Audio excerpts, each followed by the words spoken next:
부재중 전화가 왔으나 그것도 확인하지 않고 하루가 지나는 경우도 있고, 다음날 뭐 급한 일 있었냐 이렇게 물어보는 경우가 있는데, 제 생각에 그런 모습은 좀 고쳐야 되는 모습이 아닐까라고 생각합니다.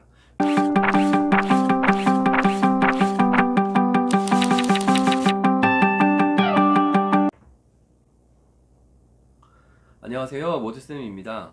오늘은 학교에서의 소통과 관련된 이야기를 좀 해보려고 합니다. 학교에서의 소통이 일반 사회에서의 또는 기업에서의 심지어는 가정에서의 소통과 크게 다른 점이 있다고는 생각하지 않습니다. 다만 학교 같은 경우는 학교장이 최고 의사를 결정하는 권한을 갖고 계시고, 그 밑에서 이제 교감이 그 일을 보좌하고 또 각 여러 부장들이 존재합니다. 또한 행정실이 있어서 행정실에는 또 행정실장이 존재하죠. 그러니까 이런 구성원들이 다양하게 모여 있는 곳이 학교입니다. 학교에서의 의사결정 과정을 보면 학교에서의 중요한 일을 결정하는 데 있어서 보통의 경우는 기획회의라고 불리는 부장회의에서 또는 교직원회의에서 중요 사안을 결정을 하고, 그것들을 이제 일반적으로 선생님들에게 전파를 하는 형식으로 많이 운영이 됩니다. 물론 부장회의를 하기 위해서는 각종 선생님들의 일반적인 의견들을 또 수렴해서 그것들이 기획회의 또는 부장회의에서 결정이 되고 조정이 되면서 학교의 업무로 조정이 되는 것 같습니다. 이런 구성원들의 의견이 잘 수렴되는 학교 문화가 있고요. 또 구성원들의 의견이 잘 수렴되지 않는 문화가 있는 학교도 있었던 것 같습니다. 여기에서 그래서 부장의 역할이 매우 중요하다고 생각을 합니다. 물론 교감 선생님의 역량, 교장 선생님의 학교 방침도 매우 중요하긴 하지만 결국 학교 구성원들의 중간 위치에서 의견을 취합하는 것은 부장이기 때문에 학년 부장이라든지 업무 부장의 역할이 저는 개인적으로는 매우 중요하다고 생각합니다. 그리고 무엇보다도 여러 부장들의 의견을 또 조율하는 교무부장의 위치가 매우 중요하다고 생각합니다. 그래서 매뉴얼대로 정해진 것은 없는데 일반적으로 학교에서 교무부장의 위치가 되면 모든 구성원들의 대소사를 관여하고 그런 것들에 대해서 조정하는 과정을 많이 겪지요. 그러다가 이제 갈등 문제가 생기게 되면 그때는 이제 교감이나 교장이 개입하면서 그 문제에 대해서 이제 해결 방안을 내세우곤 합니다. 최근 코로나 때문에 이제 보건 선생님의 업무가 매우 과중하고 또 영양 선생님의 업무가 과중해진 면이 없지 않아 있습니다. 그래서 이 과정에서 교직원들의 급식을 해줄 것인가 말 것인가에 대한 영양 선생님 또는 영양사 또는 급식 조리사, 조리 종사원들의 의견 또 수렴하는 과정에서 어려움이 있는 경험도 해봤고요.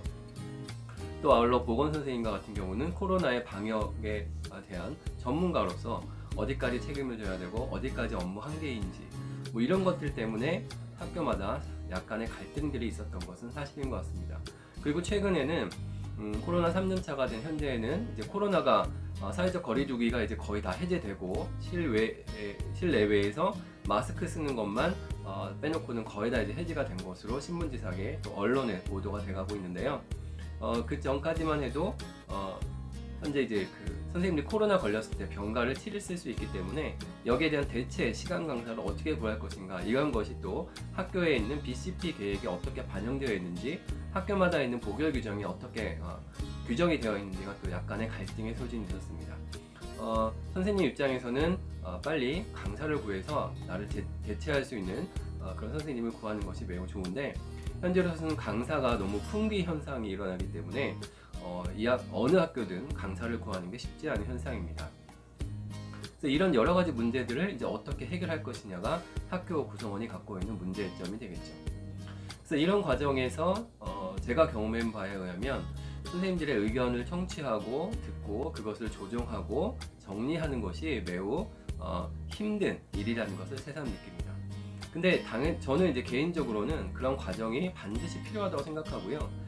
예를 들어서 교장이나 교감이 이렇게 합시다 라고 정해서 그것을 선생님들이 따르는 것과, 시간은 다소 걸리지만 선생님들의 의견, 부장교사들의 의견을 수렴하고 다시 정리된 것을 전파해서 그 내용을 다시 수렴해서 또 다시 정리해서 올리고, 이런 과정들을 통하다 보니까 한 번의 계획이 완성이 되는 것이 아니고 1차, 2차, 3차에 걸쳐서 결정이 되는 것을 보았습니다.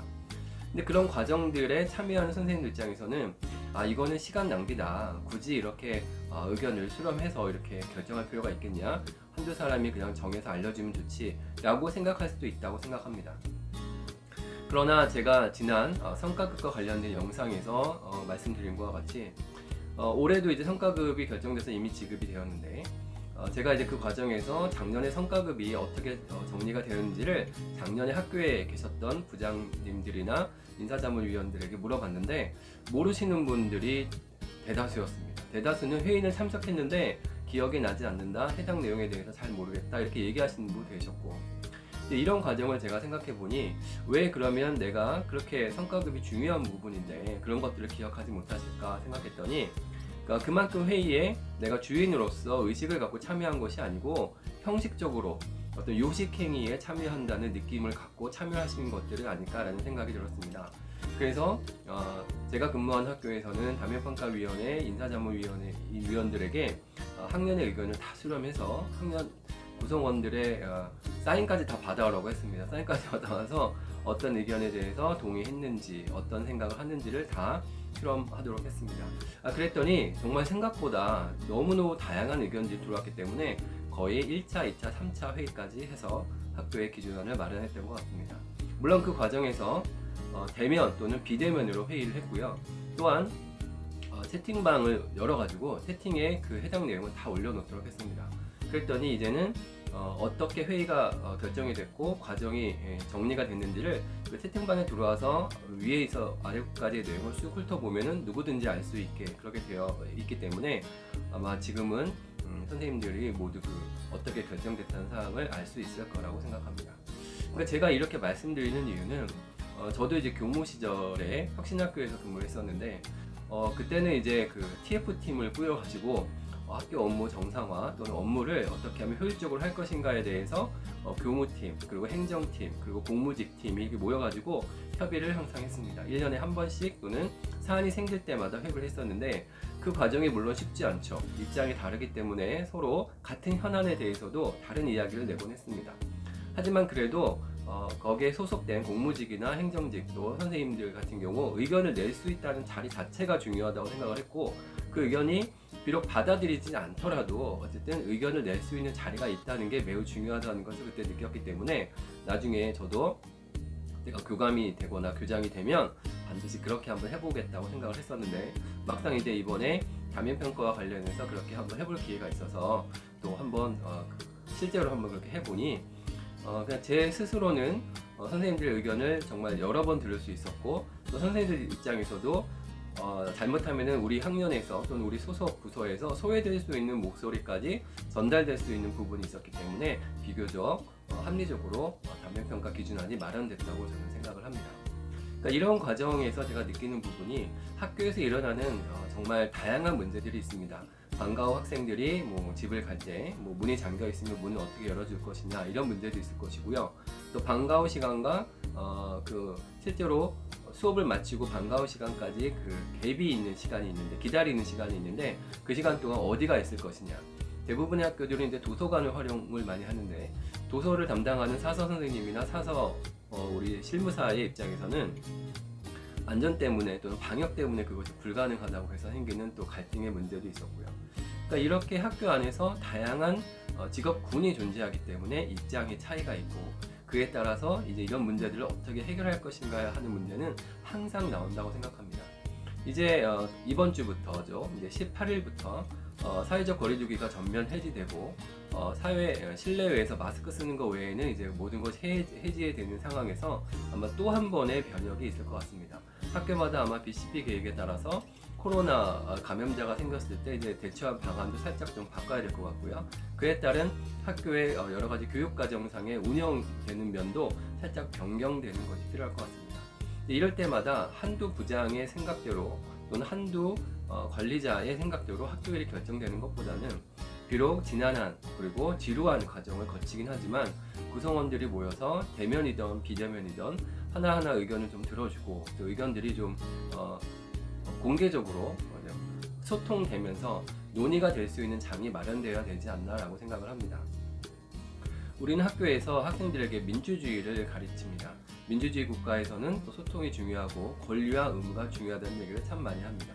그런데 가끔 보면 자기의 권리는 정말 대놓고 너무나도 크게 주장하는데 자기가 해야 될 의무에 대해서는 조금 소극적으로 나오는 경우가 가끔 있습니다. 가끔 보면 저도 급한 일이 있어서 선생님들에게 이제 개인 전화로 연락을 하는데 그럴 때마다 조금 걱정이 되는 게 이게 퇴근 이후에 전화하는 것이 맞는지, 이게 선생님의 사생활을 혹시 침해하는 것은 아닌지 그런 생각이 들 때가 가끔 있습니다.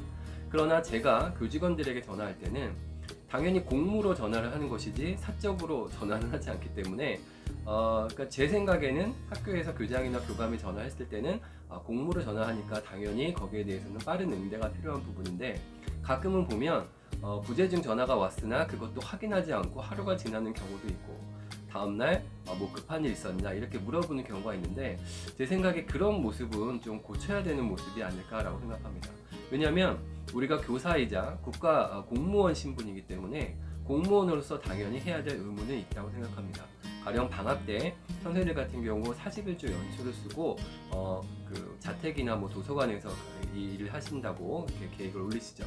만약에 그런데 40일째 올려놓고 아주 지방 어디 또는 외국으로 뭐 여행을 간다든지 이런 부분은 고민을 좀 해봐야 되는 부분이고, 또는 학교에서 방학 때 근무를 하지 않는 기간에 선생님이 학교에서 연락을 해서 업무와 관련된 협의가 필요하다 그러면 거기에 대해서는 빠른 응대가 필요할 부분인데, 마치 방학만 하면은 이제 나는 학교에 다시 안 간다, 공휴일 토요일만 되면 학교 연락은 절대 받지 않는다, 그렇게 했을 때는 그건 한번 공무원의 자세가 아니기 때문에 한번 생각해 볼 필요가 있다고 생각합니다.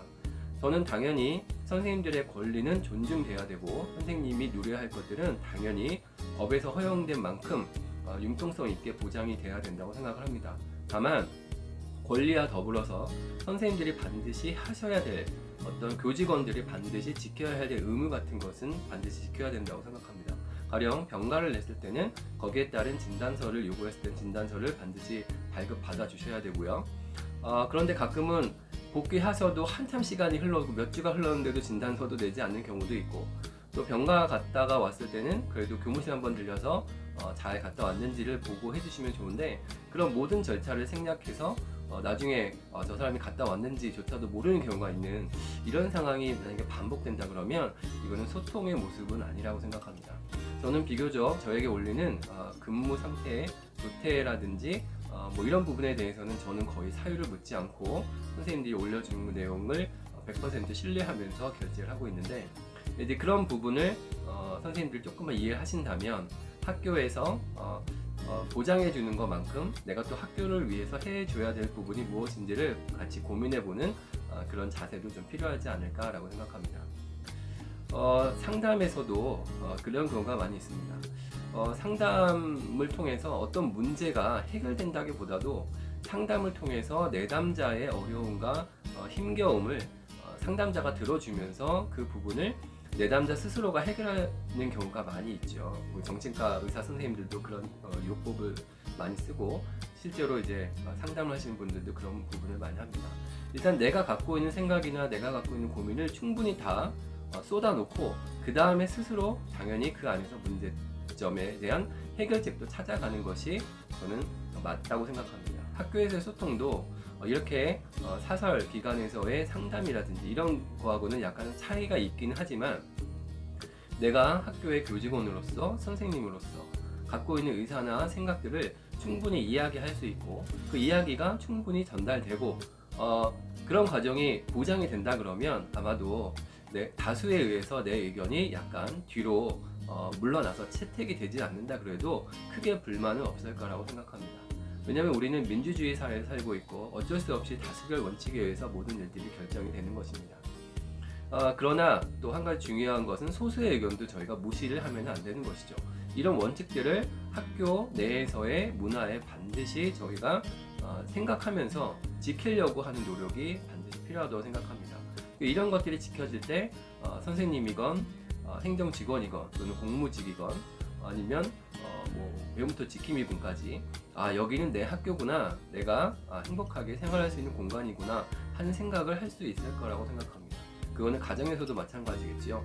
가정의 제일 막내라고 해서 막내 의견을 안 들어준다든지 또는 아빠의 의견이라고 해서 아빠의 의견을 뭐 무시한다든지 이런 가정은 행복해질 수가 없는 것처럼 학교 안에서 교장 선생님의 의견도 중요하고 교감 선생님의 의견도 중요하고 부장의 의견도 중요하고 다 중요하겠지만 묵묵하게 교실을 지키는 선생님들의 의견, 그리고 보이지 않는 곳에서 학교를 위해서 봉사하는 뭐 조무원이라든지 배움터 지킴이 분이라든지 또는 환경을 미화해 주시는 분이라든지 이런 모든 분들의 의견이 그래도 조금은 반영이 될 수 있는 학교가 돼야 되지 않을까라고 생각합니다. 지금까지 제가 이야기한 것이 뭐 약간의 이상적인 것일 수도 있습니다.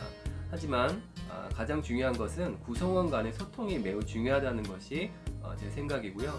그런 소통의 중요성을 강조하는 학교 문화가 정착이 된다 그러면 비록 시간은 좀 걸릴지라도 정말로 비상사태에서는 물론 다르게 우리가 결정을 할 수 있겠지만 일반적인 경우라면 웬만한 문제들은 잘 해결이 되지 않을까라고 생각합니다.